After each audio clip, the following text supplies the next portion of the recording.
darles la bienvenida a todos a el cierre de las actividades de primavera, metiéndonos ya un poco en el verano, de la Cátedra Góngora en este año de 2016. Bienvenidos además a un cierre que coincide también con una inauguración de las actividades, que fueron el 3, el 4 y el 5 de marzo, porque esta actividad es parte de ese homenaje que la ciudad de Córdoba rinde a Manuel Álvarez Ortega, actividad coorganizada entre la Fundación Manuel Álvarez Ortega y la Cátedra Góngora. Comenzamos con César Antonio Molina el día 3 de marzo y mañana vamos a concluir con el Premio Cervantes Antonio Gamoneda, que está aquí presente, lo cual agradezco. Acaba de llegar de un viaje largo, relativamente largo, de León, y está aquí con nosotros para escuchar a su amigo y colega Germán Labrador. Hay que reivindicar todo esto, ¿no? Llevamos unos meses haciéndolo. No sé si alguien escucha o no escucha. Tenemos muy reciente unas elecciones. No sé si esto tiene que ver con lo que vamos a hacer hoy aquí. Hay un acuerdo de brevedad, no me olvido, Juan Pastor. ¿Un acuerdo? Un acuerdo de brevedad en las presentaciones entre Juan Pastor y yo, presidente de la Fundación Manuel Álvarez Ortega, y voy a intentar ser fiel a ese acuerdo. Y quiero empezar diciendo, en relación con lo que he dicho de las elecciones del domingo pasado, que tenemos perlas por ahí escondidas y desgraciadamente muchas de esas perlas, como bien sabemos, están ahora en el extranjero. Una de esas perlas es Germán Labrador, un filólogo que no desprecia conexiones más allá de la filología pura y aburrida, y que es una perla como lo era Manuel Álvarez Ortega, es una perla escondida. Él está escondido en el extranjero o felizmente difundiendo su labor en el extranjero, y por eso nos enorgullecemos de cerrar esas actividades con Germán Labrador y con, por supuesto, Antonio Gamoneda. Germán Labrador es un profesor en el departamento de Princeton, en Estados Unidos, pero hizo sus estudios en la Universidad de Salamanca, realizó sus estudios en Salamanca, su tesis doctoral dirigida por alguien de la talla de Fernando R. de la Flor, en colaboración también, la Universidad de Salamanca tuvieron una codirección con la Universidad de París IV, la Sorbona. Pero antes de dar clases en Princeton, pues ha estado impartiendo docencia en otras universidades, como la propia Universidad de Salamanca, su alma mater, pero también en la Universidad de Hamburgo. Él está interesado en varios conceptos que van más allá, como digo, de lo literario. La historia en relación con la memoria, con la poesía, con los movimientos sociales, con las culturas urbanas. Su primer libro, y voy a citar el título completo porque sus títulos están cargados de furor, como este primero, de furor en el sentido del furor y del arrebato y de la enajenación. Su primer título es Letras arrebatadas, poesía y química en la transición española, donde se estudia la influencia de esas utopías psicodélicas del 68 en la literatura, que se prolongan a ese periodo donde, bueno, esos inolvidables años 80, locos, que algunos vivimos, pero donde también muchos quedaron. Se habla de la heroína de los 80 en relación con el 68.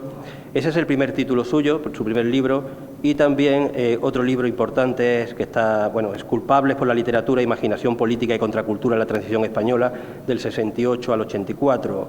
Sería muy adecuado hablar de la transición española y de la renuncia de la transición española. No sé si algo de eso saldrá en tu conferencia de hoy, quizá mejor que no, para que no caigamos en la melancolía. Pero sí quiero citar una antología de la cual he leído reseñas muy recientemente, que es sobre los poetas antifranquistas, ¿no? Muerto el perro, título también significativo, Muerto el perro, se acabó la rabia, cosa que yo no estoy de acuerdo. Muerto el perro, se acabó la rabia. 25 poetas de metro de la transición española, publicado en Acuarela y Antonio Machado Libros.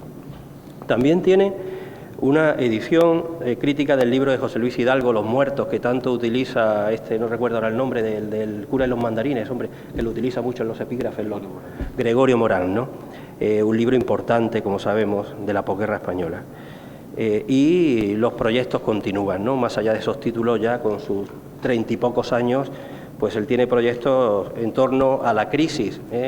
Hace falta historiar, y no solamente historiar, sino aplicar una lupa, una conciencia crítica inteligente sobre la crisis del año 2008 a 2013. Tú has puesto ahí una fecha de finalización, yo eso lo dejaría abierto, 2008 o quizá antes, no lo sé, dónde empieza la crisis, pero bueno, no vamos a...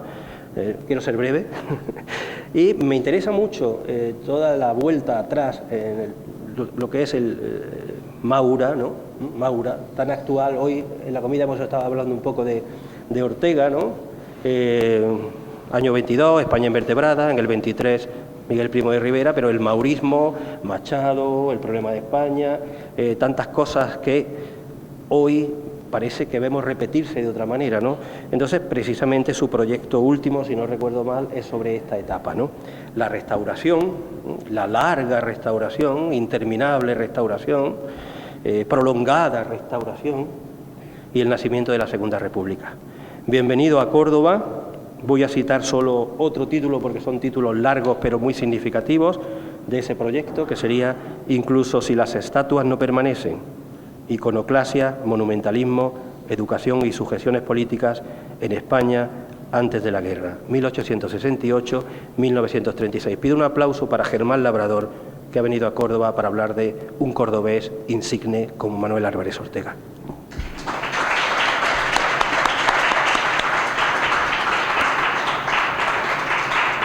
Y ahora tiene la palabra Juan Pastor, presidente de la Fundación Manuel Álvarez Ortega. Bueno, no sé si... Creo que se oye bien porque retumba mucho. ¿Se oye bien ahí entre el público? Bueno, buenas tardes. En principio, buenas tardes y muchas gracias por estar aquí en una tarde de calor, o sea, como es aquí en Córdoba, pero creo que, bueno, aquí merece la pena y vamos, que el momento lo requiere.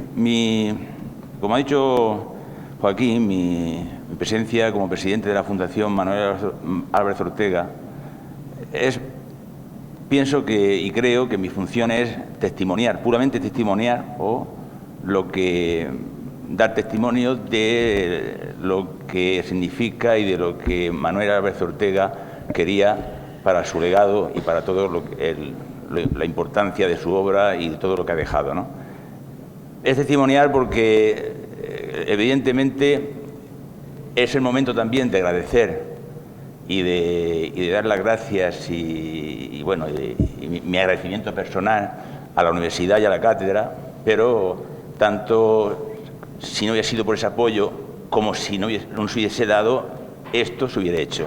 Es decir, se hubiera hecho porque era el testimonio de que la Fundación abría sus actividades, de que la Fundación estaba constituida y de que la voluntad de Manuel Álvarez Ortega se estaba cumpliendo y al menos por parte del patronato y yo personalmente como albacea del poeta y amigo durante los últimos años de su vida, sé muy bien lo que quería y lo que él dejó dicho para su legado, ¿no? Y precisamente, como digo, quiero agradecer y por supuesto muchísimo este ofrecimiento de la cátedra y de la universidad a acogernos dentro de sus actividades, la actividad, digamos, que se ha hecho como inauguración de las actividades de la Fundación y para celebrar, por una parte, el 93 aniversario de la del nacimiento del poeta y, por otra parte, el segundo aniversario, que hoy, concretamente, la segunda parte de ese ciclo que se empezó, como ustedes saben, como ya ha dicho Joaquín, en marzo, el día 3, pero el día 4 era el nacimiento. Hoy, en torno al 14 de junio, que fue la fecha de su muerte en Madrid, pues que la Fundación quiere, o al menos ya lo dijimos en su momento, que esas dos fechas, tanto el día 4 de marzo como el día como el día 14 de junio sean dos fechas institucionales desde el punto de vista de la Fundación y, bueno, pues había que estar aquí, ¿no? Y, bueno, también quiero agradecer, lógicamente, a las autoridades, aunque no estén presentes aquí, pero, bueno, el apoyo lo han dado de una forma desde el punto de vista que apoyan la cátedra y todas las actividades de la cátedra y la universidad, tanto la Diputación como el Ayuntamiento, pero también, gracias a ellos, pues yo como presidente de la Fundación quiero agradecerle la acogida, ¿no? Porque no es lo mismo venir a Córdoba, a la Fundación, y plantarse donde se tenga que plantar, que plantarse en la universidad y con el apoyo, como he dicho, de la Diputación y del Ayuntamiento. Y, aunque ya se vio patente en la inauguración, que estuvieron todos ahí en la rueda de prensa, y bueno, creo que eso, vamos, por mi parte quiero agradecerlo. Y, como he dicho anteriormente, ese es mi sitio y mi postura en este caso, en esta mesa, claro, dar testimonio de lo que es la Fundación y lo que es la voluntad de Manuel Álvarez Ortega. En cuanto a los participantes en este ciclo, ya he enumerado antes a Joaquín, para no alargarme demasiado, yo no sé, hoy, concretamente, el Germán está aquí. Yo me hacía mucha ilusión que estuviera aquí. Yo conocí, precisamente en ese libro que ha dicho Joaquín, Letras arrebatadas, yo conocí a Germán cuando me enteré, por circunstancias X, de que había un chaval muy joven que tenía un libro muy importante sobre la poesía de la transición y tal. Me dieron unos datos, automáticamente nadie lo localizaba y yo lo traté de localizarlo 5 minutos. El tiempo de escribir un correo y a la vuelta de correo, o sea, de contestarme, decir: Juan, estoy en tal sitio, soy Germán, porque yo lancé un SMS más o menos, no sé si se recuerda el correo, y entramos en contacto, nos vimos en la Plaza de Oriente y a partir de aquel momento hasta hoy. El apoyo moral, digamos, intelectual y el conocimiento de la obra de Manuel Álvarez Ortega. A partir de ese momento yo le regalé unos libros, él conocía, por supuesto, a Manuel Álvarez Ortega, hasta tal punto que las conversaciones que siempre hablábamos, siempre estaba Manuel en medio. Y cuando yo hablaba con Manuel, me decía: bueno, ¿qué noticias tiene? Y bueno, y Germán, ese chico, ¿qué tal? Germán, él también lo seguía su trayectoria, su andanza y, bueno, sus cosas, ¿no? Y al final es el último de Germán, es la última persona que Manuel Álvarez Ortega se reunió fuera de los amigos más íntimos, por no decir los pocos que en aquel momento estábamos al lado suyo. Es el último persona ajena a ese grupo que realmente yo he intentado siempre mantener durante los últimos 20 años, el grupo que se conocieron en el Gijón, en fin, que supongo que mañana aquí nos hablará Antonio Gamoneda de ello. Es el último de la reunión, es la última persona que hizo una reunión. A partir de ese momento ya él dejó de salir, dejó de ver a la gente, se dejó caer, ¿no? Y también, por último, quiero agradecer la presencia aquí con nosotros esta tarde de Antonio Gamoneda. Como saben ustedes, mañana va a clausurar esta segunda parte, bueno, todo el ciclo, pero esta segunda parte de actividades también. Quiero agradecerle, yo sé lo que significa para él el estar en Córdoba, venir desde León aquí, con su trayectoria, con su trabajo, con todo lo que me venía comentando en el taxi esta tarde. Yo sé lo que significa eso y de verdad que, Antonio, que te lo agradezco, y más que se venga aquí esta tarde a escucharnos, a estar con nosotros, a acompañarnos y a recordar, como no, a Manuel Álvarez Ortega. En fin, yo quiero ya corto porque si no me voy a extender demasiado, y aquí el que realmente tiene que hablar es Germán, que creo que tiene algo que decir, o mucho que decir. Muchas gracias a todos, y Germán también, gracias por estar aquí, porque yo sé también lo que significa, porque él viene de Estados Unidos, de estar un mes en Toledo, en un congreso, y aún no ha llegado a su casa. Aún no llega a su casa, a Pontevedra. Su madre supongo que está diciendo: bueno, este chico ¿dónde está? Sí, no hace pero bueno, falta, no hace falta entrar en esos vale, detalles. muchas gracias.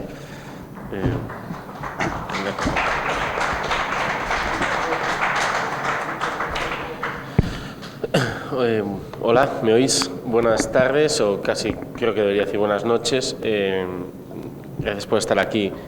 Voy a intentar ser lo menos pesado posible en esta conversación, en esta charla, y espero que sí que haya algún tipo de conversación después de la propuesta, bueno, de la lectura que planteo sobre Álvarez Ortega. Bueno, en primer lugar, agradecer a Juan y a Joaquín, ¿no?, el haber hecho posible este acto, y para mí es un placer, bueno, de alguna manera hacerme cargo también de la memoria de Manuel Álvarez Ortega y del tipo de trabajo que él hizo y del tipo de escritura que propuso. Lo que voy a plantear, ¿no?, es una visión de esa obra en relación con la coyuntura histórica en la que escribió y de alguna manera con la coyuntura poética de su momento, de alguna manera situar a Álvarez Ortega en su contexto y en el tipo de mundo en el que estaba escribiendo, no como un creador único y genial, sino como un poeta de su época que tuvo que gestionar a través de la poesía también otro tipo de conflictos que tienen que ver con el mundo, con la política y con la memoria. El título de la charla, Los puños vengadores, es un verso de Álvarez Ortega que ha de salir, y Manuel Álvarez Ortega y la memoria indignada. Si hay algo en lo que Álvarez Ortega ha insistido a lo largo de su trayectoria poética es en la mala calidad de la poesía española que le fue contemporánea. Desde las primeras entrevistas literarias a las últimas, por activa y por pasiva, Álvarez Ortega afirmaba que muy pocos de sus coetáneos merecerían la pena. Cito: "A mi juicio, el panorama poético de este país es muy pobre. Hay excesivos poetas, todos iguales, cortados por el mismo patrón de escaso interés. Tal juicio se prolonga por décadas. Frente a la mala calidad de la poesía nacional, sin embargo, Ortega insistirá en la importancia que los poetas extranjeros han tenido en su obra. Según su propio relato, era su exposición a las voces de los poetas franceses, alemanes e ingleses del XIX y del XX los que le habrían convertido en un creador singular, extranjerizante, volcado a los diálogos con las tradiciones poéticas modernas que la guerra había interrumpido. La lectura y estudio de los poetas metafísicos, los románticos, los posrománticos ingleses, franceses, alemanes o italianos y su gran atención al surrealismo dejan toda suerte de ecos en sus textos y cristalizan en una contundente antología, Poesía francesa contemporánea, de 1967. La apertura de Álvarez Ortega a la poesía extranjera frente a las escrituras propias de la posguerra nacional representa una actitud compartida por no pocos poetas contemporáneos, postistas, labordetistas, diazpardistas y, por supuesto, exiliados, y anticipa aquellas aperturas que la generación novísima adoptará masivamente como seña de identidad generacional 20 años más tarde. Sin embargo, como defenderé, lo que es entendido a veces como un rasgo de cosmopolitismo o de autolegitimación o incluso desmovilización en los años 70, visto desde el interior de la posguerra, aparece ligado a un problema central, el de la memoria poética y política de la Segunda República y de la Guerra Civil. Sobre ello, y usando la obra de Álvarez Ortega como lazarillo, quiero conversar esta noche. Plantear esta cuestión no será fácil. Habrá que prestar atención a ciertos detalles en apariencia menores. Comienzo por afirmar que la conexión entre biografía histórica y mundo lector es algo que está abiertamente presente en las entrevistas o en los textos de reflexivos de Álvarez Ortega, quien atribuye a sus gustos lectores extranjeros un lugar central en su propia construcción como persona, renunciando, diríamos, al pasaporte poético español. Así, años más tarde, hablará de cómo él empezó a escribir. Cuando era jovencito y empezaba a escribir, mis poetas favoritos eran Juan Ramón Jiménez y Antonio Machado. Los de casi todos, hoy apenas me interesan. Cuando conocí a los del 27 me quedé con Cernuda, Aleixandre y Larrea. Luego amplié mis conocimientos con la poesía inglesa y alemana y mis lecturas dieron un giro radical. Blake, Donne, Hölderlin, Rilke, además de los surrealistas franceses, fueron mis faros. Por fortuna, los Novalis, los Kleist, los Hofmannsthal y demás me llevaron a unas latitudes más saludables, las mismas que hoy, 50 años después, no he abandonado. De este modo, y a través de una metáfora espacial, otras latitudes, el exilio literario se elabora como una salida del espacio nacional, porque lo que aquí está en juego no es una cuestión simplemente literaria, sino también imaginaria, geopolítica o más bien geopoética, un modo de autorrepresentarse a través de una memoria literaria en relación con el propio país y con una imagen del mismo mediante una valoración de su cultura. Todos los relatos a propósito del pasado franquista y de la literatura hecha en la posguerra comparten un mismo punto de partida, el corte ético, estético y político de la guerra civil. La discusión se centra en determinar el alcance de este corte, en valorar las dimensiones de tal cesura, preguntándose si hubo o no amputación de unas determinadas tradiciones, sean las liberales, las experimentales, las poéticas o las artísticas, o si por el contrario ciertas tradiciones en realidad habrían sobrevivido de un modo subterráneo, metamorfoseado, críptico, en la espera de un nuevo renacimiento. Típicamente, la narrativa del periodo de posguerra plantea una secuencia de muerte y resurrección, de lenta normalización cultural a lo largo de unos años 60, que culmina con el alegro final de la transición española, donde todas las cuentas pendientes con el pasado se habrían supuestamente saldado. Pero, sin embargo, desde primera hora, muchas voces han cuestionado tal paradigma. Mi interpretación pretende que cuando Álvarez Ortega habla de la mala calidad de la poesía española, se está enfrentando a este relato consensual normalizador de la posguerra. El problema de la guerra en los relatos de la historia cultural es el de la legitimidad, el de la genealogía, el de los linajes interrumpidos por la muerte y los nuevos linajes que la guerra instituye en base al reparto de los frutos del pillaje, el saqueo y el asesinato, como nos enseñó Rafael Chirves. Otra manera de abordar esta problemática de la cesura cultural del nacionalcatolicismo tiene que ver con la posibilidad de otro tipo de gestos de filiación que suponga un descentramiento total del dispositivo nación, del abandono radical, el exilio de unos páramos poblados de mala poesía o terribles fantasmas, ¿no? De este modo, la literatura europea sería un tipo de prótesis cultural que implementaría una pérdida, una castración fundacional producto de la guerra. Según las tradiciones de lectura de Álvarez Ortega, frente a la orfandad lírica de poetas españoles, entre la que el joven poeta crece, ante la desaparición del mundo de los padres del 27, por efecto del corte de la guerra, solo cabe un recurso: visitar a un mítico abuelo que tendrá lugar en plena guerra civil, y no será otra figura sino la de Góngora, lo que me parece pertinente en el contexto de esta cátedra, ¿no? De alguna manera, Álvarez Ortega, en plena guerra civil, descubre a Góngora y se ampara en esa figura mítica como un tronco posible fundacional alternativo. Cito: a Góngora lo he leído desde el colegio. Claro que cuando me di cuenta de su grandeza fue en la adolescencia, al encarar las soledades y el Polifemo. Por entonces, a fuerza de leerlo, empecé a fijarme en los aspectos técnicos, en cómo construía el poema, cosa para mí de gran importancia. Góngora, siempre lo he creído así, es el poeta de nuestra lengua, un venero que nunca se agota. Cualquiera de las soledades, por ejemplo, a cada lectura aparece como un poema distinto, con nuevos matices, nuevos registros. Góngora, el poeta de nuestra lengua. No es posible encontrar otro pasaje donde Álvarez Ortega se muestre tan elogioso como un poeta español. Interrumpida la conexión con el 27, cabe perseguir la misma senda que el 27 habría intentado. Volver a Góngora sería tratar de completar el diálogo que la generación anterior había dejado interrumpido. Esta perspectiva contribuye a completar la idea de que el poeta ha realizado su trayecto entre soledades, ¿no?, en ausencia de padres, por lo que se encontraría también liberado de deudas respecto a una nación-tradición. Además de nuestros clásicos, sigo citando, Góngora, Quevedo, Garcilaso y un par de poetas del 27. El resto de los poetas españoles, sean de la latitud que sean, me queda muy al margen. Esta es la reclamación permanente de un huérfano. La tradición literaria, sigue la cita, me ha importado siempre muy poco, yo diría que nada. Si ha sido correcta o no su transmisión es un asunto al que no dedicaré ni un minuto. Mi tradición, por decirlo así, me la he fabricado yo con los poetas que me importaron muy pocos, 6 o 7 en 9 siglos. El huérfano nada quiere saber de los padres que no tuvo. Mitología del autodidacta, del poeta no español.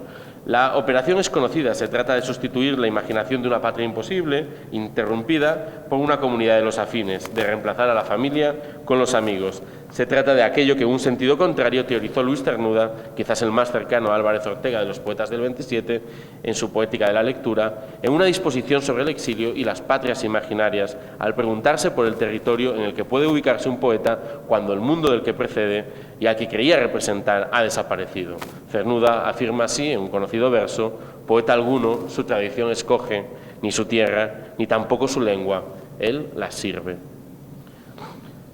Álvarez Ortega ha sido preguntado varias veces en el último medio siglo por sus orígenes de poeta y a menudo menciona un difuso maestro visionario que nos inculcó el morbo en los años de la República.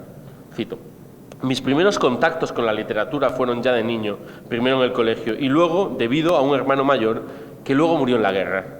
La presencia de ese hermano que era maestro, que murió en la guerra, permite realizar la conexión explícita entre la naturaleza política de la época y la necesidad de una poesía trágica. Sigue la cita. Él hizo magisterio, mi hermano, ¿no? Él hizo magisterio por aquel moderno plan de la República que se llamó profesional, que puso en práctica don Fernando de los Ríos, inspirado, creo yo, en el espíritu de la institución libre de enseñanza. Él, el hermano, me preparó para el ingreso en el instituto y me acuerdo un día, el dictado era el del Quijote, lo clásico, y otro del Platero de Juan Ramón, que era el que me gustaba a mí y del que me sabía muchos pasajes de memoria. En el nacimiento del poeta encontramos la memoria de la pedagogía republicana, metonimizada en un hermano misteriosamente desaparecido en la guerra y la evocación de un mundo reformista de la Segunda República. Al igual que en otros relevantes poetas de su generación, entre los cuales podemos mencionar a José Luis Hidalgo, a Miguel Labordeta, a Rafael Morales o José Hierro, cuyo comportamiento ético y estético respecto de su época solo puede entenderse desde su enlace con la tradición republicana. Cuando la Guerra Civil estalló, Manuel Álvarez Ortega no tenía más que 13 años y, sin embargo, o precisamente por ello, su vínculo con ese mundo anterior resulta fundacional para la aparición del poeta. El hermano muerto, encarnando el pasado republicano, lo hace desde su carácter incompleto, por su manera de expresar lo que no pudo llegar a ser y no fue, no solamente expresando lo que fue y se perdió. La destrucción de un mundo formativo justo en el momento en el que Manuel Álvarez Ortega ingresaba en él, expone al sujeto a una condición de huérfano en su propia entrada al mundo, en su propia entrada en la cultura. El mundo que se abre delante del sujeto se vuelve así una réplica vacía del mundo del que procede, un doble fantasmal. Muerto el maestro, ya no habrá más maestros. Es el momento de deslizarse al interior de la obra de Álvarez Ortega para detectar la perfecta coherencia y sintonía entre las declaraciones en entrevistas, en escritura y la marca biotextual en sus poemas. Y cito: «La noche derramaba su tristeza sobre el mundo, tal una sombra herida, alguien lloraba su amor, en el silencio una radio hablaba de la guerra, pero yo leía a Rilke entonces y mi corazón abría su llanto en medio de un país perdido».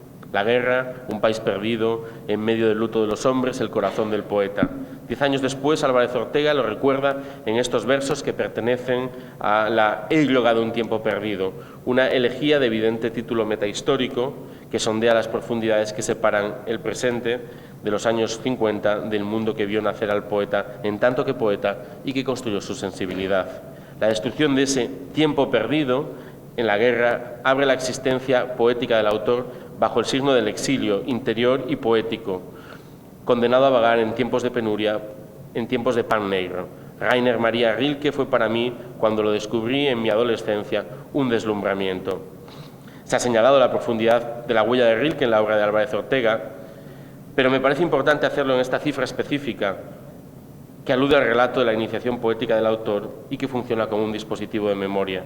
La elegía como género convoca una gramática metahistórica que sirve para vehicular una visión de la historia contemporánea que abre el largo relato de Álvarez Ortega sobre su siglo y que le sirve para narrarlo como un tiempo permanente de decaimiento y exilio, frente al cual el poeta se representa como un ser desterrado de un mundo y condenado a vivir en otro, edificado sobre las ruinas de aquel, para el que no existirá jamás redención futura.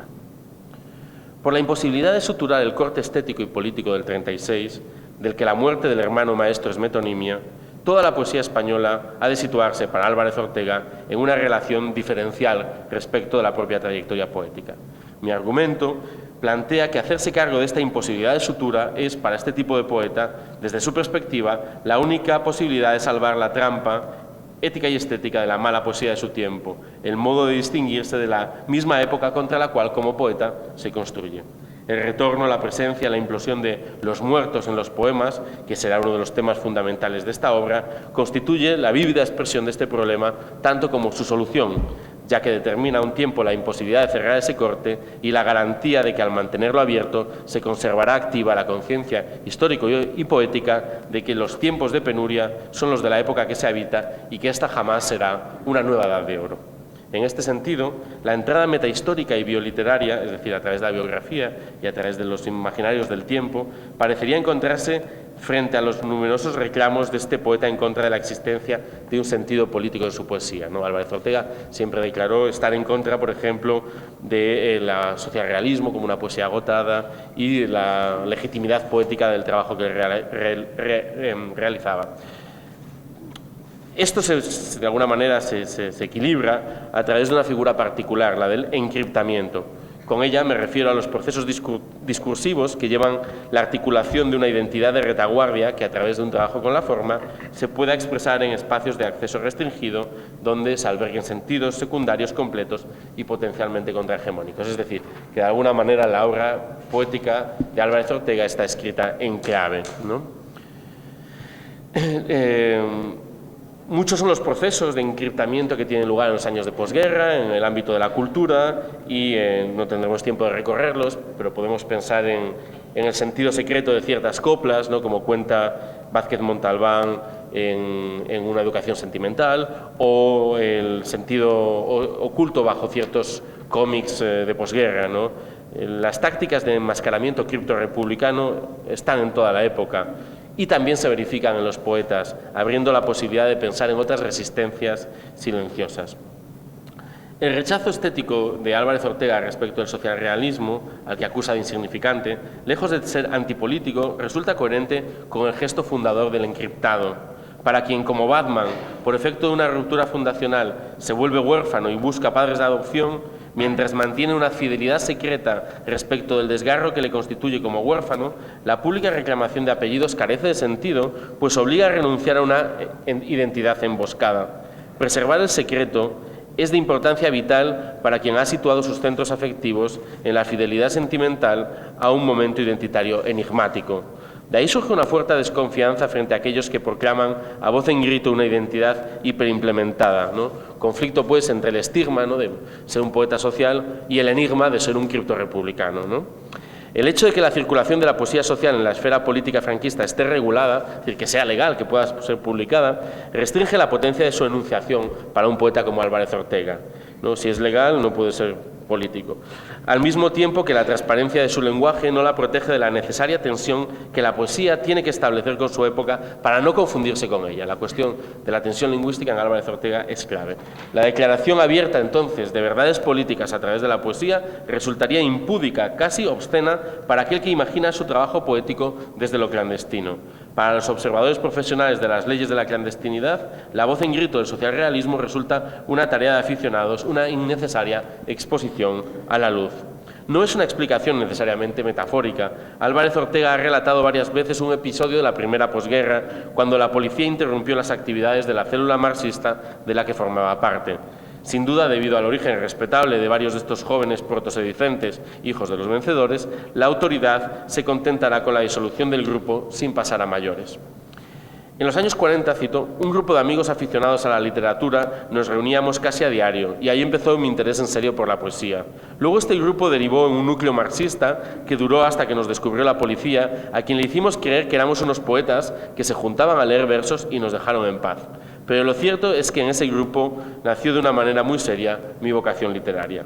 La formación política y poética acontecen juntas y son ambas partes de un mismo proceso educativo clandestino para el joven poeta criptorrepublicano de los años 40. Frente al ojo policial del régimen, se disimula la política como poética, se hace pasar la una por la otra. Parece poesía y lo es, pero también es marxismo, es en fin criptopolítica. Cito, nosotros aquello lo enmascaramos haciendo ver que se trataba de unos poetas que se reunían a leer sus versos, cosa que también hacíamos de verdad. La interpretación simbólica del pasaje, convocado 60 años después en la memoria, resulta, a mi entender, clara. En los años 40 el origen de la poética se encuentra en la necesidad de tener que esconder la política. Para quien así se constituye bioliterariamente como un encriptado, como un criptorrepublicano, el gesto de explicitar lo que está oculto es la negación misma del sentido político del gesto poético. Es en este sentido de las críticas estéticas de Álvarez Ortega hacia el socialrealismo y son las bases de su propia poética. La codificación es un mecanismo de sentido recurrente en la producción de Álvarez Ortega, que determina la formación de una buena parte de sus imágenes, ¿no? Muchas de ellas tienen un sentido temporal, aluden a tiempos posibles, a otros tiempos, tiempos pasados o también a tiempos futuros. Égloga de un tiempo perdido, hombre de otro tiempo, desde otra edad. La combinación de estas imágenes permite argumentar que estos poemas plantean narrativas contrahegemónicas, ¿no? En algunos casos por su capacidad de reclamar la permanencia o el retorno de un imaginario, un mundo anterior al franquismo, por su énfasis en la capacidad que el mundo de los muertos tiene de volver al presente o de proyectarse hacia el futuro en otros casos. Muchas de estas maneras de unir lo estético y lo histórico hoy caerían bajo la órbita de lo que, mediante un anacronismo, llamaríamos recuperación de la memoria histórica. A estas formaciones de sentido podemos llamarlas criptocronotopos, es un término un poco enrevesado. Cronotopo en el sentido de una imaginación del tiempo a través de un paisaje determinado, y cripto porque en realidad está apelando a esa identidad encriptada de la que he hablado hasta ahora. Un ejemplo central, se lo entenderá mejor, con un ejemplo central en este camino es el libro Reino Memorable, ¿no? Reino de la Memoria, del año 66, que parece citar ese mismo tiempo perdido al que Álvarez Ortega dedicó su égloga. Reino Memorable es un viaje poético por territorios ausentes, escondidos, en un lugar iniciático, en un origen del tiempo. Frecuentemente los poemas del libro se organizan en tensión entre un tiempo presente sin nombres y la memoria de un pasado innombrable que amenaza con acudir con todos sus nombres sobre dicho presente para redimensionarlo por completo. Esta amenaza se expresa de diversas maneras, al hablar, por ejemplo, del rumor de la tierra, que recala en el título de un poema central. Hay un rumor alerta en cada boca, del que analizaré algunos pasajes. Pero si un día preguntas, ¿qué ha sucedido en tu país?, nadie contestará, nadie dirá que hubo una noche de alacranes, víboras oscuras y sangre por las calles. Entonces oirás alzarse de la tierra el llanto campesino, la sequía y los puños vengadores. Verás el hambre arrinconada entre harapos, latas y tablones. Las preguntas por el pasado son preguntas por el presente. Preguntarse por el pasado es preguntarse por la naturaleza de los actuales tiempos de penuria. Si un día preguntas qué ha sucedido, entonces oirás el llanto y verás el hambre.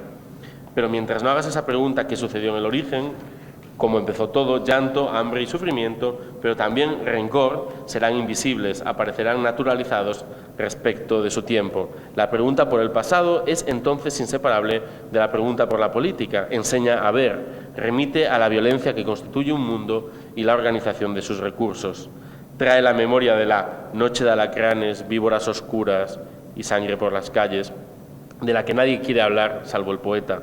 El texto, negando lo que afirma, convoca la memoria de la guerra. Nos dice que nadie contestará esa pregunta, ¿no?, cómo empezó todo, pero yo como poeta sí lo hago. En 1966, cuando el poema está escrito, en España se concluían las celebraciones de los 25 años de paz, el ciclo memorial con que el franquismo desarrollista proponía e imponía un nuevo relato sobre la guerra civil, en el que el léxico de la cruzada, de la Guerra Santa, se enfriaba para dejar paso a un nuevo relato que presentaba la contienda como una guerra fratricida, una espiral de horror ininteligible que los logros franquistas habrían conseguido sepultar, por fin, en el fondo del pozo de la historia. Este relato de nuevo cuño, cuyo destinatario eran las clases medias formadas al amparo de la creciente sociedad de consumo, en la que la tecnocracia fiaba el apoyo social al régimen. En esta temporalidad memorialística, ¿no?, este relato de la reconciliación, Álvarez Ortega se permite un pensamiento a la contra, defiende de que, a pesar de lo que se dice, aquella no fue una lucha cainita, sino una guerra de dominio de unos pocos contra unos muchos, un dominio al que sus administradores, ahora mismo, 1966, lo llaman paz, ¿no? Porque aquí, cito, porque aquí naufraga una paz, ¿no?, esa paz de los 25 años de paz, porque aquí naufraga una paz de vergüenza, la saliva de unos reyes malditos que gobiernan sobre las almas, encarcelan los sueños, envenenan la libertad, el sino de los seres que callan, su dignidad bajo las lágrimas. Bajo esa apariencia de paz que naufraga, el poeta profético habla de que hay un rumor alerta en cada boca, un hilo de esperanza que alimenta pasiones y que algún día se derramará por las ciudades, en una temporalidad revolucionaria llamada a convertir ese reino oscuro en una, cito, república de amor y paz. Continúa el poema, y entonces sabrás lo que ha sucedido en tu país. El advenimiento de esta república de amor y paz, que satisfaga las expectativas de fraternidad del poema, será solo posible desde el reconocimiento de la verdad histórica, de la violencia que está en la fundación del régimen dictatorial, de esa falsa paz. El día en que llegue esa república que el poeta especula, entonces ha de saberse la verdad. Así el conocimiento de la guerra será el relato del pasado que funde una posible vida en democracia.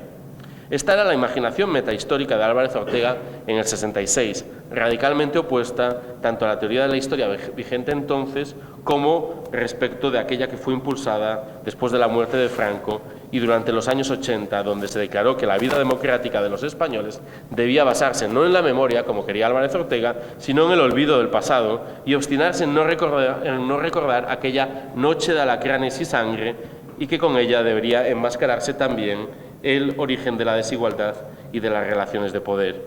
Es importante consignar que el trabajo de invención de futuros, de futuribles, que soñaban entonces los poetas, como Álvarez Ortega en este poema, era el trabajo principal de la poesía de posguerra. 15 años antes, Álvarez Ortega imaginaba ese momento final del franquismo, de confrontación democrática con la verdad, de esta otra manera. Entonces, ¿no?, cuando se sepa la verdad, entonces sabrás qué ha sucedido en tu país. Un rayo de odio lo hirió en un mal sitio, casi se desangró, era un cálido verano, a su tierra acudieron extraños insectos, quisieron minar sus frutos, pisar sus despojos, envenenar su sol, quemar sus cielos. No fue posible, desde todos los climas llegaron voces, las estaciones diseminaron su polen turbulento, y por encima del papel adulador, de la letra vendida, de la traición malgastada y de la injuria, se destacó un ángel vengador que repartía el pan y la pólvora diurna, afiló la herramienta, hizo una luz antigua y llenó de esperanza a unos rostros dispuestos a no vender su carne y recobrar, acaso con la muerte, su libertad sin espinas. La libertad envenenada, de la paz que naufraga, del tiempo de 1966, se contrapone con la libertad sin espinas por la que aquellos rostros dispuestos a no vender su carne fueron capaces de morir. Este relato, el de este poema, coincide en líneas generales con el relato heroico de la guerra civil que mantuvieron las izquierdas. El poeta quiere preservarlo en su presente por medio de este criptocronotopo, pronosticando que por ser el verdadero relato, habrá de ser el relato hegemónico en una futura sociedad libre. La imaginación posfranquista de este poema disponía que el pasado debía contarse como verdad, situando en el centro el hambre arrinconada entre harapos y la esperanza de esos rostros. Suponía que el relato de la historia española del siglo XX tendría que ser emancipador y resolver la dialéctica entre la esperanza y el hambre, es decir, tendría que construir algo que podríamos llamar una historia de la pobreza. Ese relato se teje con metáforas agrícolas. Con ellas se alegoriza la guerra civil, cuyo inicio es la llegada de ese cálido verano del 36, de una plaga de extraños insectos, ¿no?, que trataron de expropiar y destruir lo común, aquello que por su propia naturaleza debía ser sagrado, frutos, despojos, sol o cielos, aquello de lo que se ocupa tradicionalmente el lenguaje de los poetas líricos.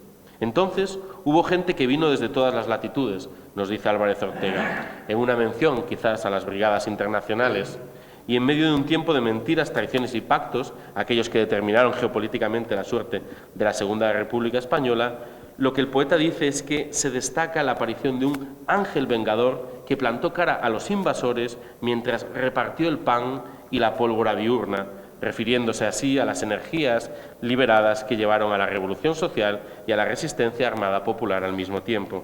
El relato de la guerra aquí se estaba cifrando poéticamente para su comunicación pública en la esfera poética del franquismo.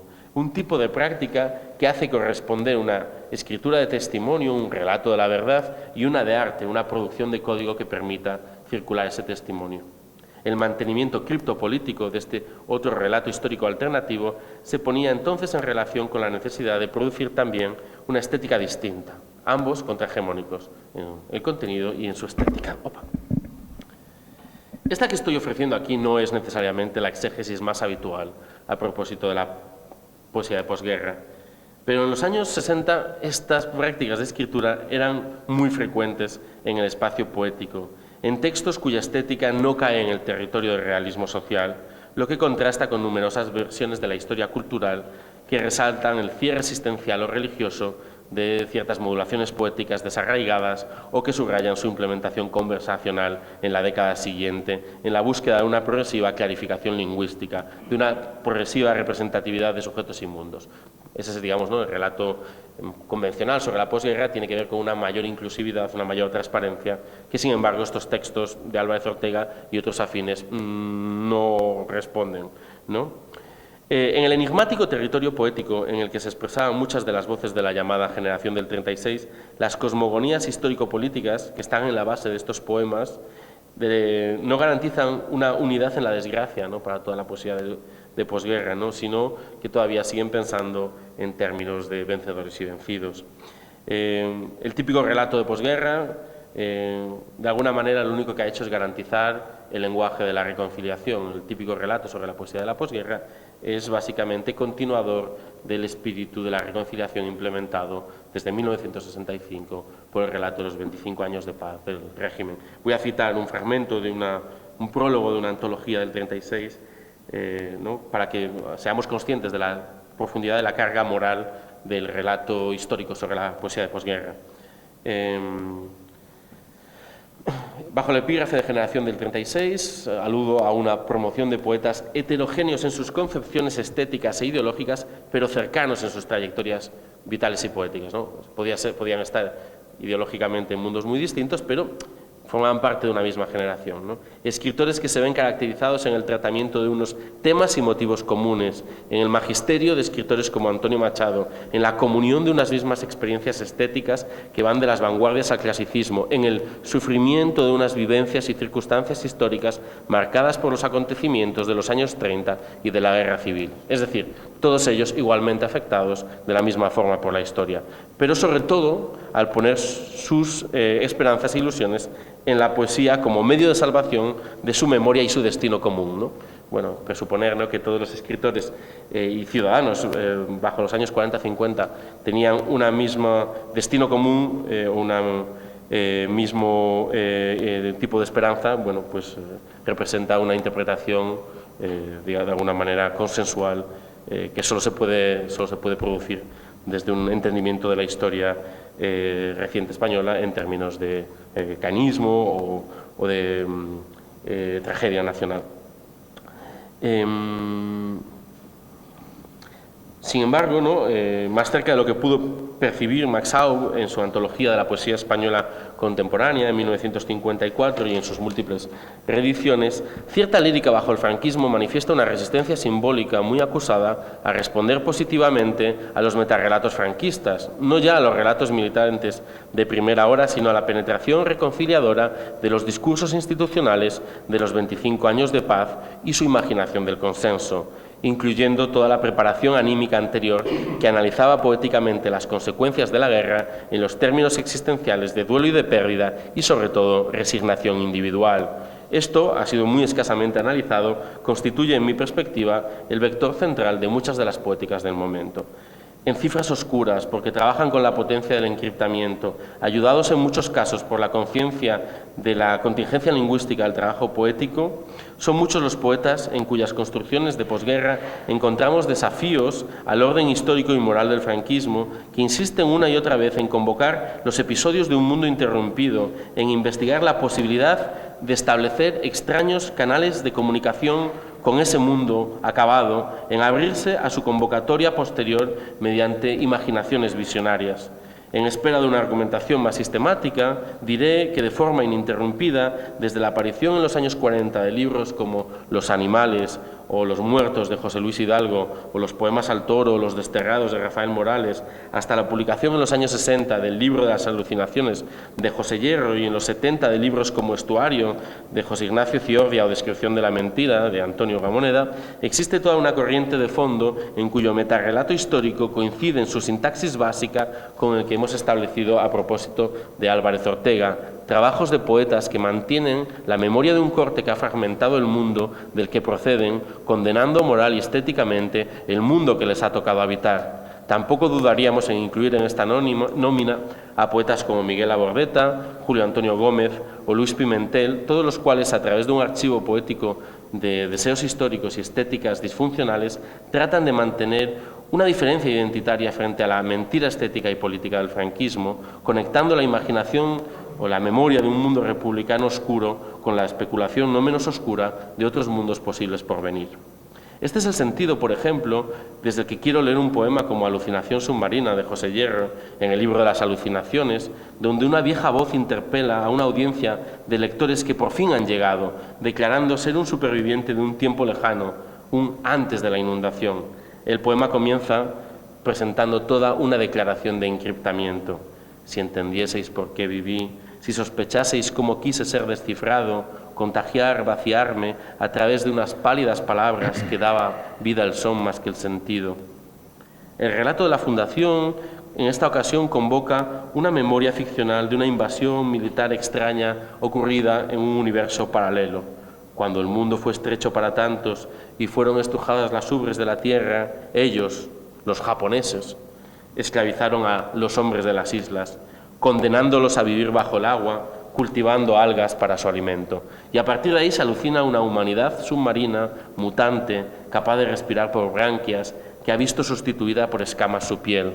La producción política de afectos surge aquí del hecho de que semejante vida antinatural se presenta con total normalidad en el poema. Es normal que los hombres vivan bajo el agua, es normal que respiren por branquias y cultiven algas, en una especie de síndrome de Estocolmo que hace a los habitantes de ese reino submarino colaborar en su propia dominación. Al cabo nos dice, no fue tan difícil aprender a vivir de esa manera. Después de todo, nos dejaron la vida, aunque distinta. La esclavitud es Sísifo. Nosotros somos útiles. Si la primera parte del poema es un relato biopolítico que cuenta cómo los hombres libres fueron sometidos a la vida submarina y lo aceptaron, la segunda parte es una conversación imposible de la que el propio poema participa. Se trata del diálogo entre este superviviente que nos habla de un viejo mundo de la superficie y unos jóvenes del mundo submarino que quieren ir al antiguo mundo. Esto es lo malo, los recuerdos, los que nacimos allí arriba, recordamos, algunos aún soñamos y revivimos mitos y fábulas, aún recordamos, es lo malo, este mar, por ejemplo, pero visto desde la playa. El problema es siempre la memoria.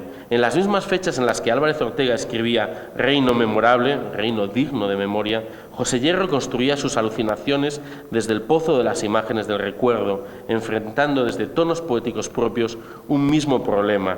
¿Qué sombras debe proyectarse sobre el presente del 65 desde la lealtad con el mundo desaparecido antes de la guerra?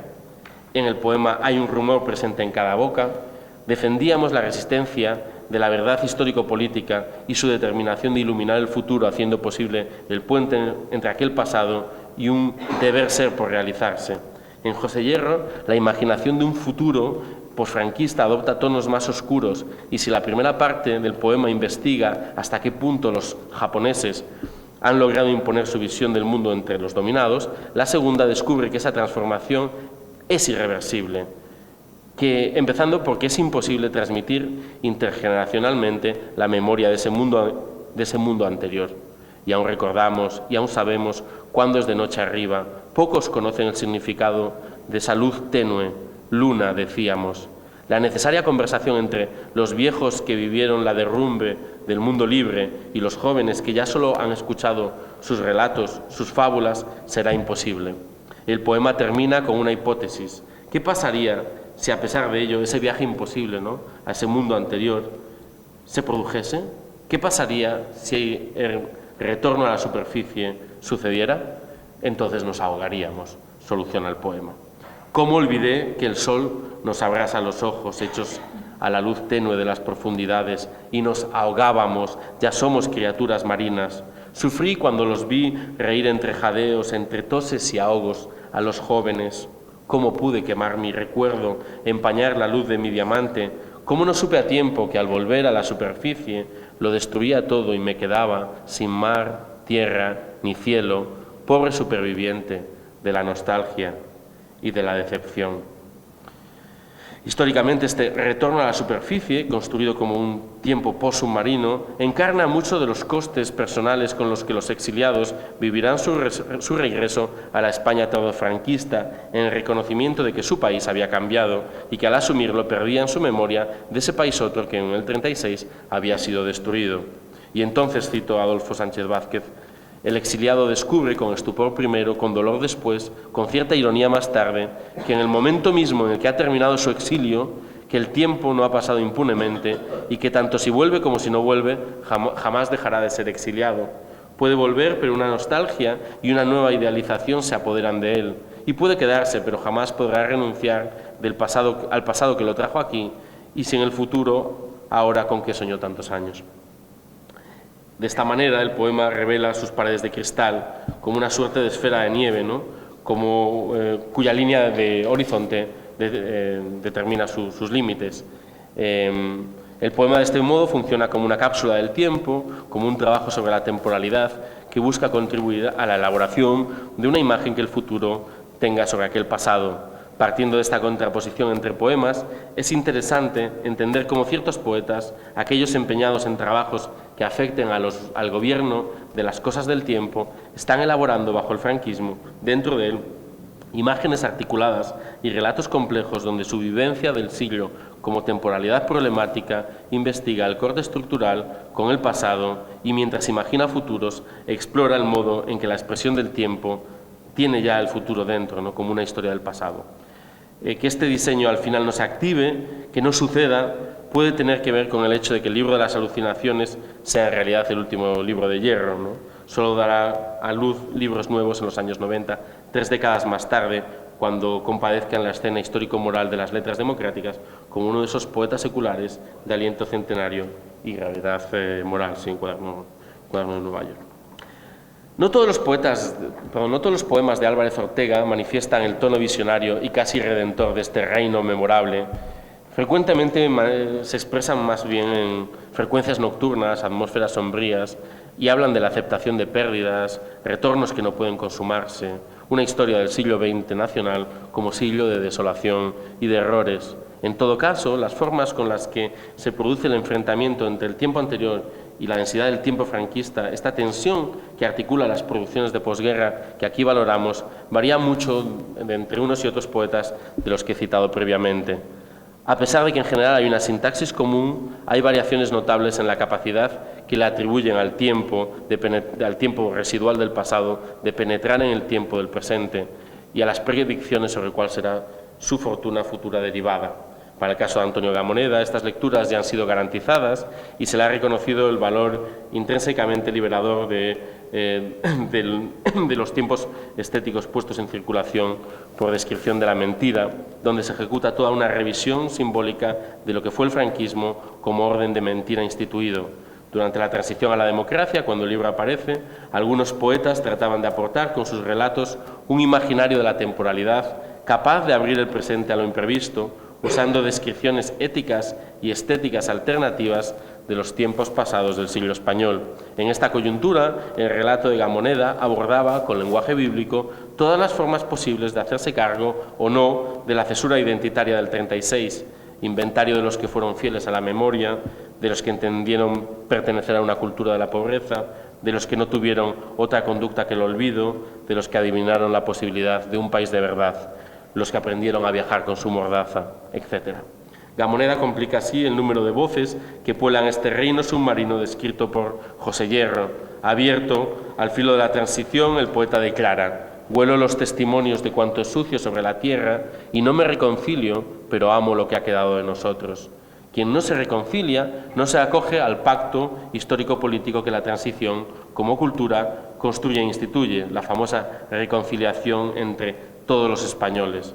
Y ello por una cuestión identitaria, por un imperativo ético que le domina, porque se le impone la presencia de los testimonios de la mentira. Y para saber quién es y a qué comunidad pertenece, se acoge a aquellos vestigios de identidad anterior que hayan sobrevivido a lo largo del reino de sombras del franquismo y reclama su vinculación con dichos residuos históricos para afirmar que lo que ha quedado de nosotros, aquello que era nuestro antes del 39, a pesar de todo, ha sobrevivido al reino de la mentira.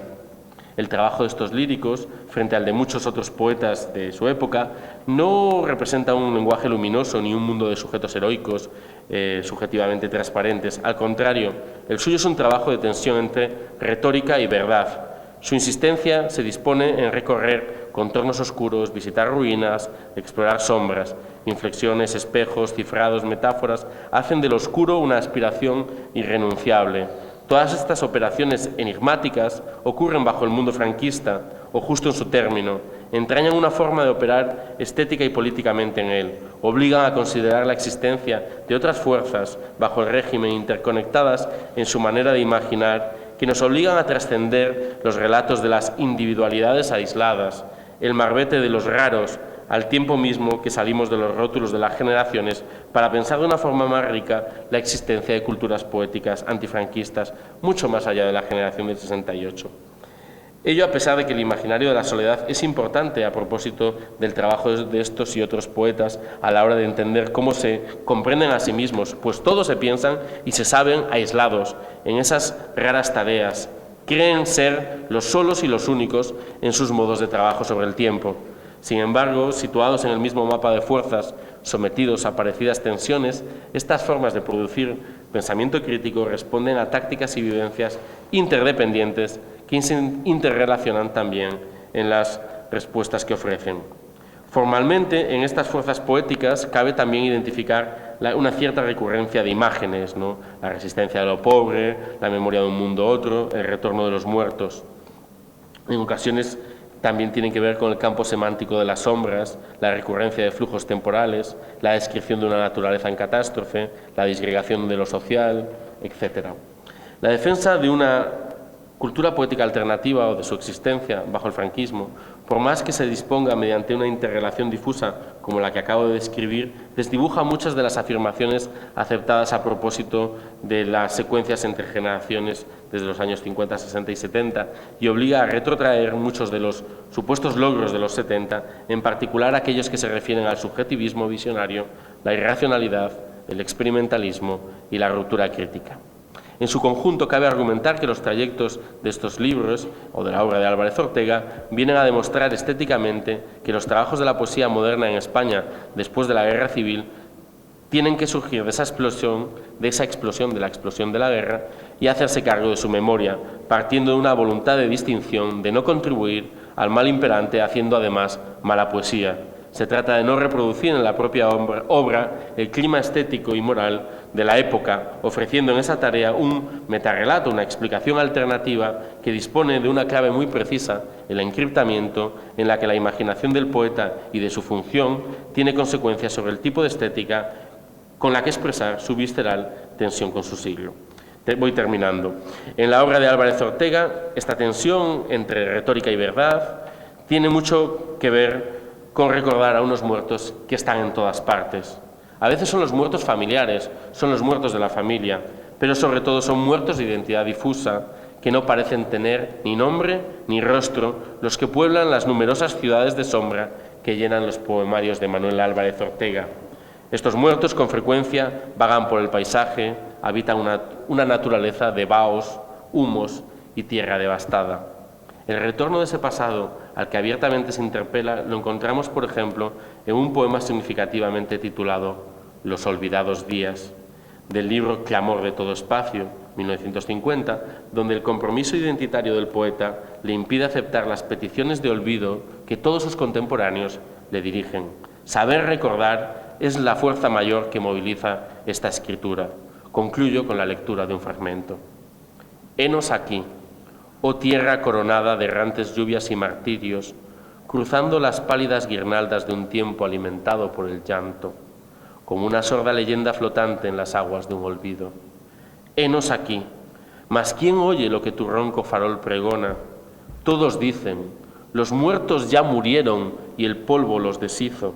Se olvidan. ¿Qué importa el desagüe nocturno, la rosa podrida en las frías ciudades? ¿A qué remover la huella que deja el tronco volcado por el musgo? No puede el corazón deshacer la trenza de un recuerdo y decir solo una palabra. Sucedió. Muchas gracias.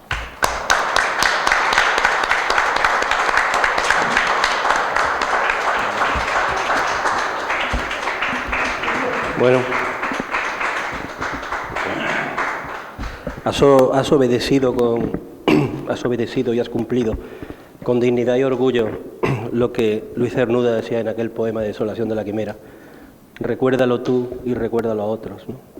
Además, no me engañaba Juan cuando me dijo hace tiempo que me iba a gustar y nos iba a gustar a todos la conferencia de Germán Labrador. Has hablado mucho de criptorrepublicanismo. Hoy el peligro, como bien sabemos, es el criptofascismo, ¿no? Y además que escriben muy bien. No, es que es verdad, es que yo ya pido solamente eso, o sea, que escriban con claridad, con elegancia y sin que eso pues signifique que no haya un arrebato y un furor también en la escritura.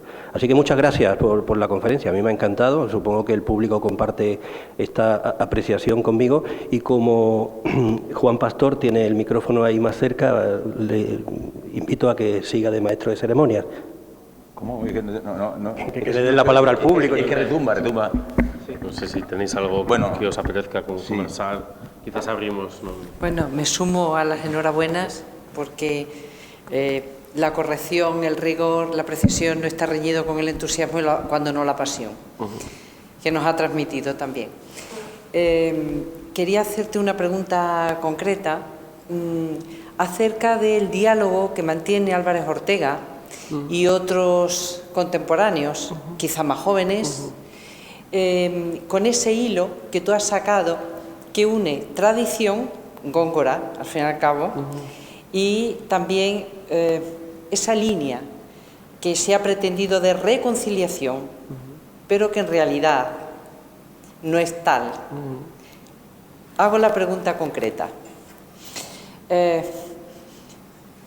Estoy pensando en autores, aparte de Álvarez Ortega, que tú has glosado, bueno, has detallado, autores que conoces bien, por eso te hago la pregunta concreta, porque te he leído, como Aníbal Núñez, paisano tuyo de Salamanca, como el cordobés Fernando Merlo, como estos malditos, como David González más joven, como Miguel Labordeta, por supuesto, siempre Miguel, y no solo los poemas visuales, sino, bueno, ahora tenemos la edición de Alfredo Saldaña y de Las Heras, que recoge toda su obra que hacía falta.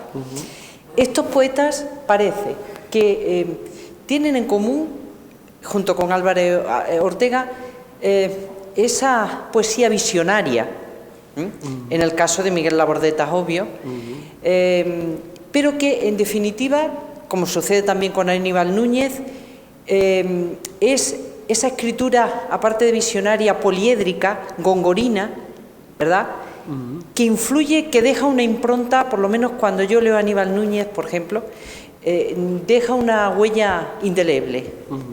Quería saber tu opinión como conocedor de tus letras arrebatadas. Bueno, muchas gracias. A ver, con varias cosas, ¿no?, que se abren ahí. Bueno, por un lado, o sea, lo interesante de Álvarez Ortega en su manera de imaginar a sus contemporáneos es totalmente devastadora, ¿no? Básicamente pareciera que el único que escribe poesía en España es él, ¿no?, cuando se lee las entrevistas.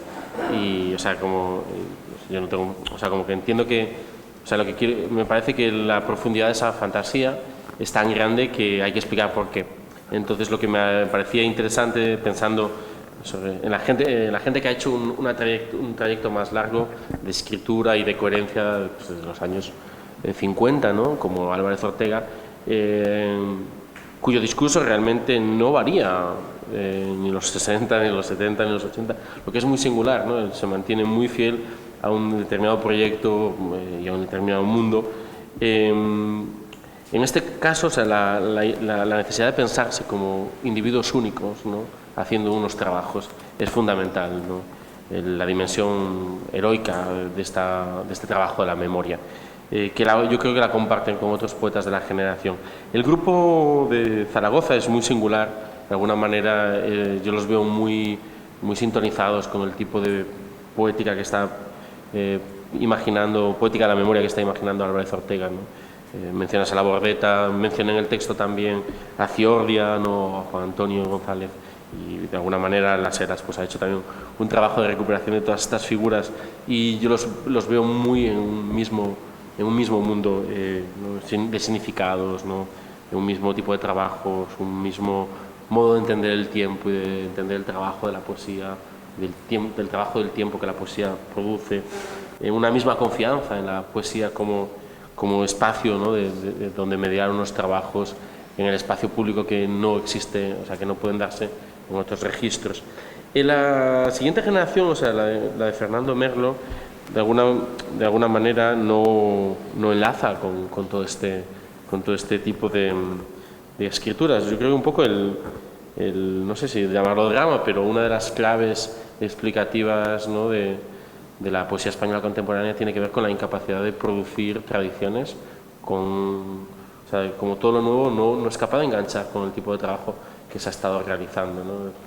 De alguna manera es la ficción de que toda la escritura es el gesto novísimo, toda la escritura que comienza en democracia o en el horizonte de una democracia tiene que romper con el pasado, ¿no? Y tiene que romper con las tradiciones del pasado, y hay un desconocimiento completo. Cualquier poeta joven que se le pregunte, pues, bueno, o bien lea a los de la parroquia, ¿no?, a los de su pueblo, que está bien también, ¿no? Como no hay ningún juicio en esto, o sea, es una pura descripción, o bien lea a los más lejanos escritores polacos o islandeses en una traducción al español, pero de alguna manera no hay una incorporación, ni hay ni un estudio, ¿no?, ni un estudio de todos estos trabajos, ¿no?, poéticos realizados, particularmente en los años 50 y 60, ¿no?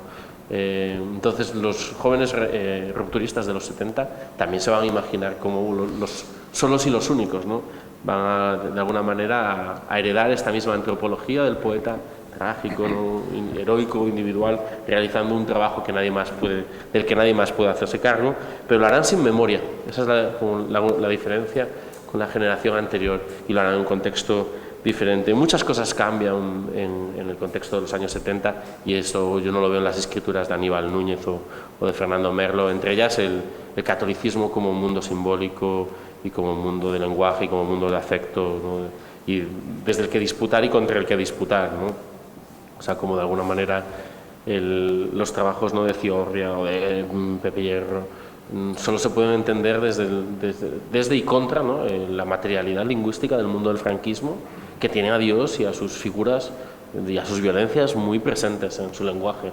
Estos poetas como Hidalgo, ¿no?, están siempre como dislocando, están trabajando un poco con un lenguaje que ya no está en los 70. Entonces, en ese sentido, yo imagino a Aníbal Núñez haciendo cosas muy distintas a las que, bueno, hacen estos autores, ¿no?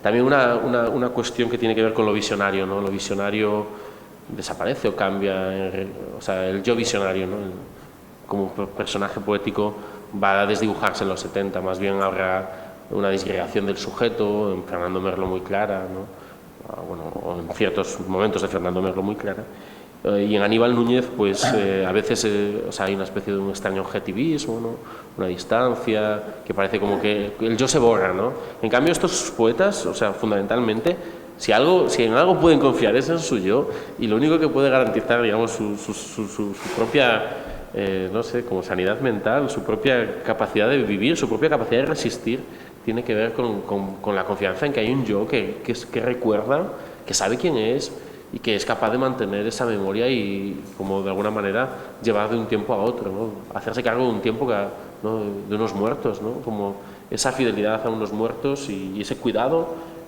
necesita un yo para poderse dar. Y en cambio en los 70, como de repente los yoes están mal vistos, ¿no?, como hay que acabar con ellos. O sea, en muchos sentidos, ¿no? O bien porque se desconfía de ese yo que enuncia, o se disgregan en exploraciones no visionarias, como esquizofrénicas en el sentido de Deleuze, ¿no?, como de romper con el sujeto para llevarlo más allá. También la química está al servicio de proyectos muy distintos. O sea, porque en el grupo de Zaragoza, ¿no?, la química tiene un trabajo muy fuerte, y el LSD, ¿no?, hay un montón de poemas de Ciordia, de González, incluso también de Labordeta, hay algunas claves químicas de lectura que hablan eso, pues, del mismo tipo de, digamos, de fármacos que se van a poner en juego en la escritura de los años 70. Pero el proyecto de esa escritura lisérgica es totalmente distinto. En Ciordia, el LSD es una metáfora para recuperar la memoria republicana y la conciencia de sus muertos. Es digamos, el LSD lo que permite son alegorías políticas, ¿no? En los poetas de los 70 eso ya ha desaparecido, ¿no? Entonces, bueno, creo que el proyecto ya es otro. El tiempo es otro, las experiencias son distintas, ¿no? Y sobre todo, como, digamos, no sé, por decirlo de alguna manera, es así muy simplificadora y por lo tanto falsa. En los años 50-60 el trabajo es cuidar de un mundo que ya no está, cuidar de unos muertos, de unas memorias, cuidar y resistir. En los años 70 el trabajo es liberarse. Y son, digamos, trabajos distintos y prerrogativas diferentes, ¿no? Y unos no se pueden dar el lujo de las otras, ¿no? Aquel que se quiere liberar no puede cuidar nada, y aquel que quiere cuidar algo no tiene ningún interés en liberarse, sino en cuidar aquello que ha estado manteniendo, ¿no? Entonces creo que en ese sentido son momentos no epocales diferentes, mundos distintos, y para mí uno de los dramas del contexto de la transición es la incapacidad de que esos dos mundos hablen, ¿no? El que preserva la memoria, el que se ha cruzado todo el franquismo por debajo, no puede hablar con los jóvenes, y los jóvenes no pueden hablar tampoco con ese mundo cuyo dolor ya no entienden, ¿no? Plenamente de acuerdo, me ha aclarado mucho el panorama, pero quizá porque ya aflore otra estética, lo que se ha llamado posmodernidad, bueno, con autores como Deleuze, Foucault, que nos enseña que el sujeto es fragmentario y que lógicamente ellos están leyendo. Lo que no sé si Álvarez Ortega, que está en otra onda, o La Bordeta, se plasmaba en su obra, claro. En cambio, Néstor, creo yo, claro. Aníbal Núñez, David González, Fernando Merlo, ya es otra estética. Sí, sí. Por eso el sujeto se fragmenta, ¿no? Que nos enseñan, en definitiva, estos... La disolución del yo, esta latinoamericana de los 50, el extravagario de Neruda o Miguel Barra. Sí, sí. Pero yo lo que apuntaría es que siempre una estética, o sea, una estética viene después, o sea, como que las vivencias de una época son distintas, las operaciones realizadas por los, digamos, sobre todo lo que ha cambiado también es el significado social de la escritura de poesía.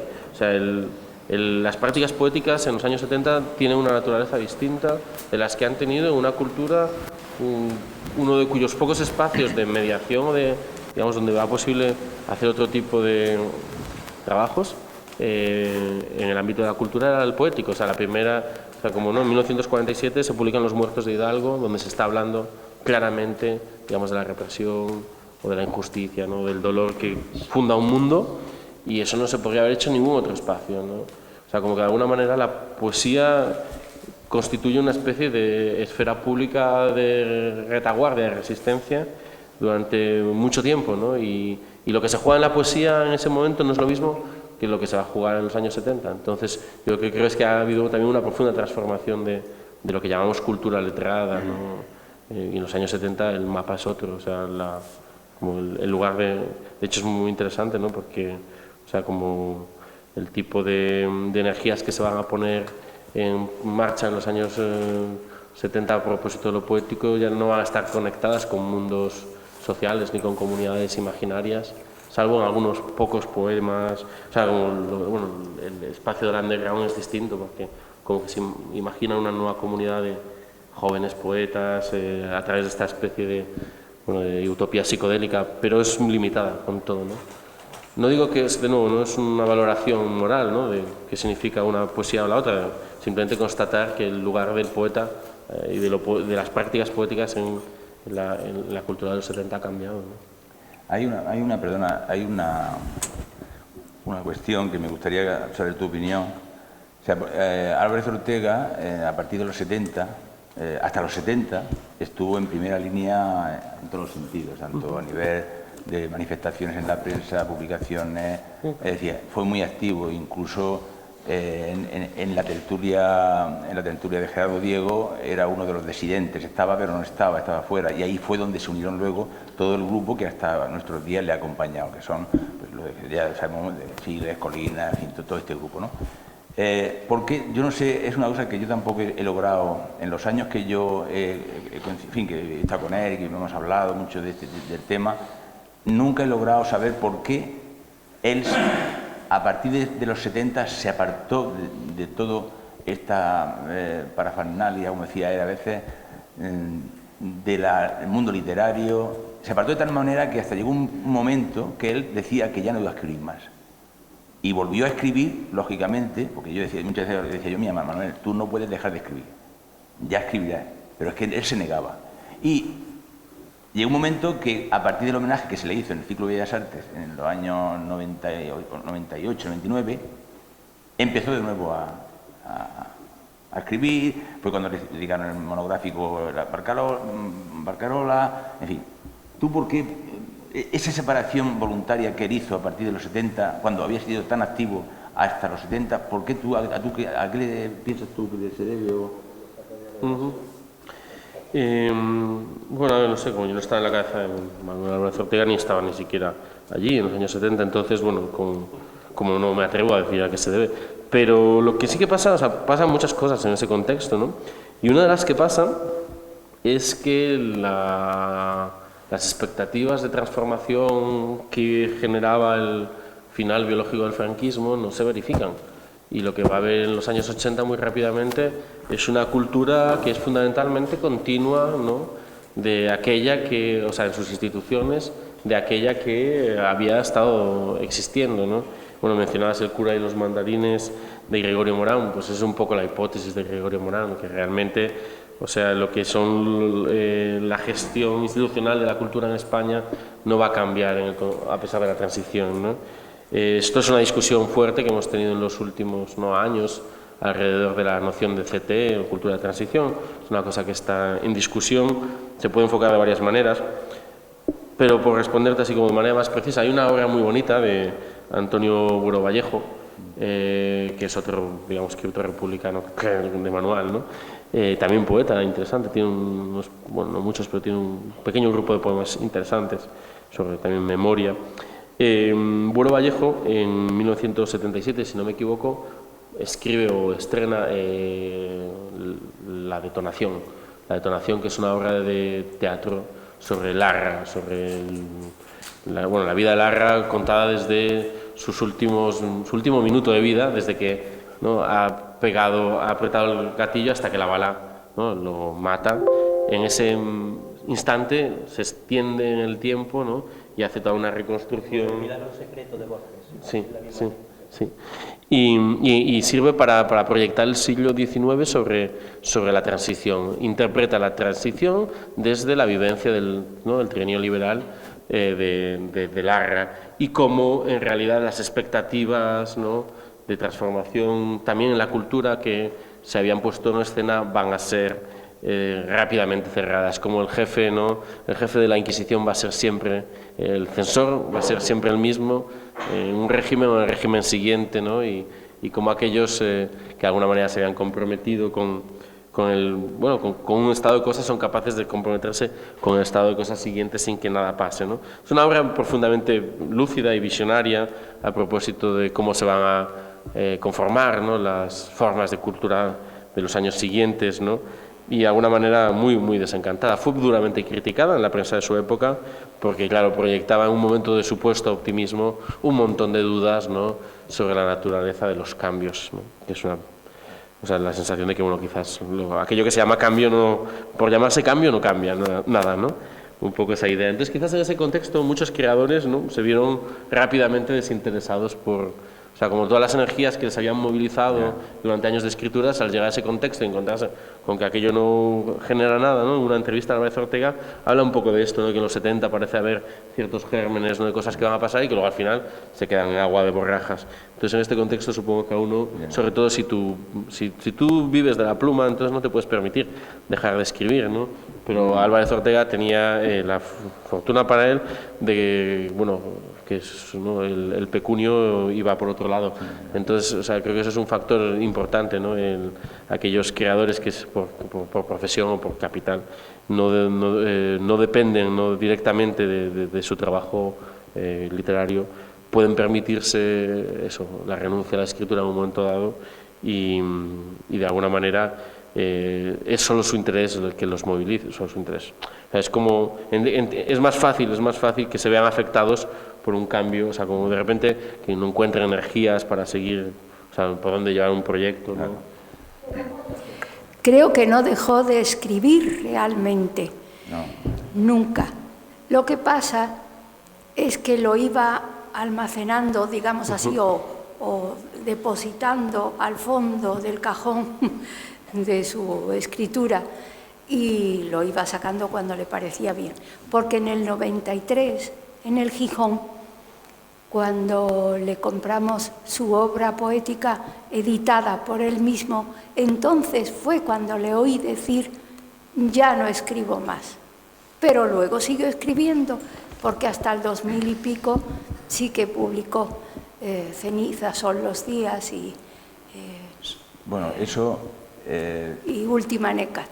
A ver, él evidentemente, hay en ese sentido yo diría que hay dos dos conceptos y dos puntos importantes que creo que habría que investigar y habría que estudiar, porque también creo que son importantes. Lo mismo que lo que ha dicho Germán antes, hablando de las entrevistas, ¿no?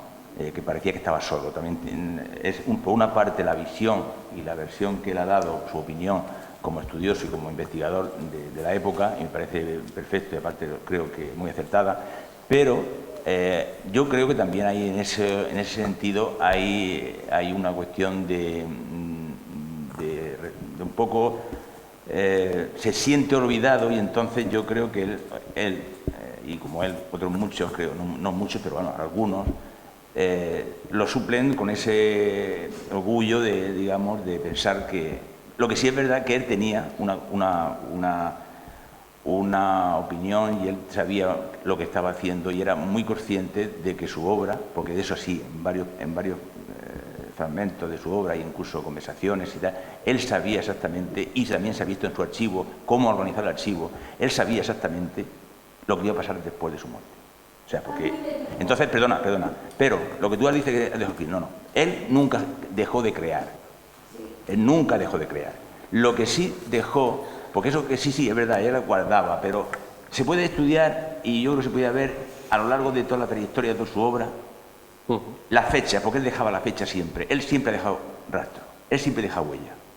Y posiblemente nos sorprendamos cuando salgan a la luz ciertas investigaciones, porque él siempre ha dejado huella y siempre deja huella. En todos sus escritos, en todo lo que hace en su vida, todo.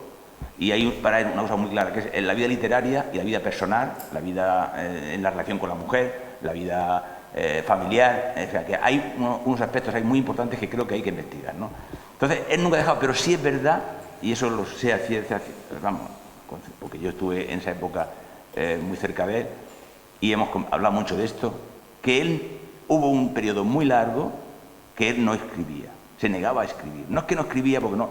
Pero lo que pasa también que la creación la canalizaba a través de la pintura, ha dejado 400 cuadros pintados, inéditos totalmente, nadie los ha visto, casi nadie, muy pocos, 400 cuadros pintados, y ha dejado una serie de cosas hechas sobre encuadernación, sobre sus aficiones. Entonces, él canalizaba todo eso a través en vez de la poesía escrita y tal, canalizado todo eso a través del mundo creativo, ¿no? Entonces por eso perdón que te haya cortado, pero es que considero que esto, yo creo que es importante para mí desde el punto de vista de la visión que se puede tener de Manuel Álvarez Ortega. Lo mismo que la relación con Córdoba, que eso yo lo saco porque muchas veces se ha dicho ya de eso, ¿qué relación tenía Manuel con Córdoba? Sí, tenía mucha. Y ha aparecido en el archivo una antología de poetas cordobeses, inédita, con las cartas dentro de ese digamos, paquete de escritos y poetas que había, con la relación que tenía él con esos escritos, y como también igualmente unos textos sobre Córdoba que yo creo que merecen la pena estudiar, investigar. En fin, creo que hay muchas cosas oscuras ahí y que considero que bueno... En todo caso fue a finales de los 70, ya a finales, cuando parece que se retiraba un poco, pero efectivamente es que a principios de los 70 le nació la gran afición a la pintura, su otra oculta pasión, y por eso se dedicó quizá más a la pintura, pero realmente no dejó de crear. Y lo que sí es verdad, que no era vanidoso en el sentido de ir recitando versos o de decir, de manifestarse públicamente, no le gustaban las tertulias literarias o participar en ellas o hacer lecturas de sus poemas, eso no. Pero sí tuvo siempre una fe inquebrantable en su propia valía, y no por vanidad, es que estaba realmente convencido: cuando yo muera hablarán de mí. Fue una de sus manifestaciones que me hizo en los años 70, precisamente. Sí, no, él realmente estaba comprometido con esa visión, sí, ¿no?, del creador, de alguna manera tendrá una fama póstuma que escribe para la historia. Sí, y su compromiso único era realmente la poesía y en parte también su pintura, desconocida hasta ahora. Pero Eso es indudable y de hecho por eso estamos aquí.